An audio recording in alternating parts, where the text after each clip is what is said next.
नमस्कार। पंचतंत्र की कहानियां सुनने के लिए आपका बहुत बहुत धन्यवाद।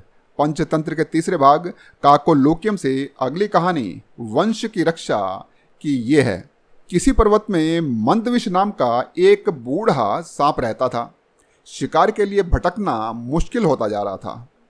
एक दिन उसने सोचा कि ऐसा क्या उपाय करूं जिससे बिना परिश्रम के ही जीवन भर के लिए उसके भोजन की व्यवस्था हो जाए।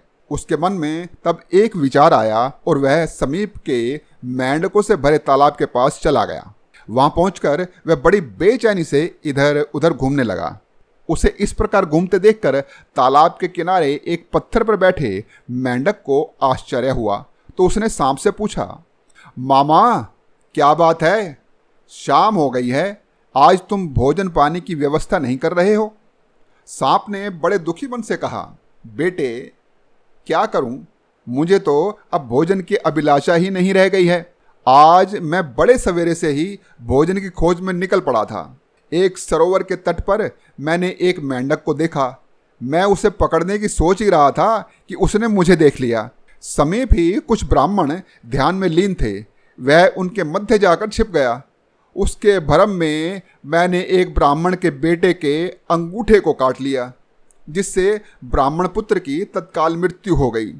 उसके शोकाकुल पिता ने मुझे श्राप दे दिया कि दुष्ट, तूने मेरे पुत्र को बिना किसी अपराध के काटा है।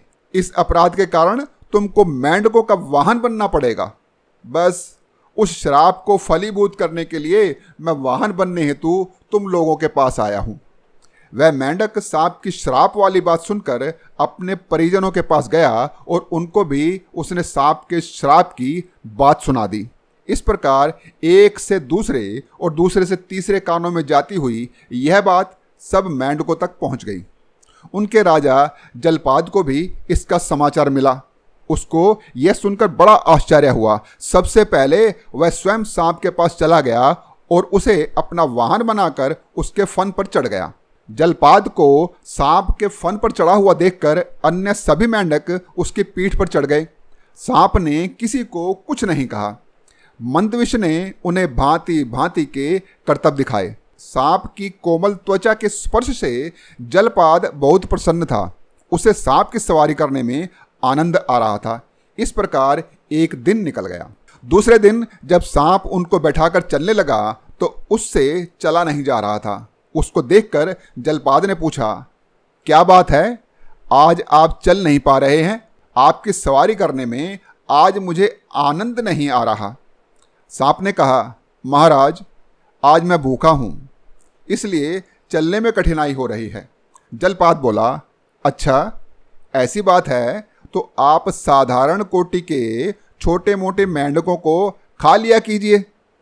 इस प्रकार जलपाद की आज्ञा से वह सांप नित्य प्रति बिना किसी परिश्रम के अपना भोजन पाने लगा। किंतु जलपाद यह नहीं समझ पाया कि वह अपने क्षणिक सुख के लिए अपने ही वंश का नाश करने का भागी बन रहा है। सभी मेंढकों को खाने के बाद एक दिन वह सांप अकेले रह गए जलपाद को भी खा गया। इस तरह तालाब के मेंढकों का समूचा वंश नाश हो गया। इस कहानी से हमें यह सीख मिलती है कि अपने वंश वालों का, अपने हितैषियों का कभी बुरा मत सोचो। हमेशा उनकी रक्षा के प्रयत्न करो। उनकी रक्षा से ही हमारी सुरक्षा है। अगली कहानी मेरी अगली वीडियो में देखने के लिए अभी तक आपने मेरे चैनल को सब्सक्राइब नहीं किया है तो कर लीजिए। ये वीडियो आपको कैसी लगी मुझे अवश्य बताइएगा। नमस्कार।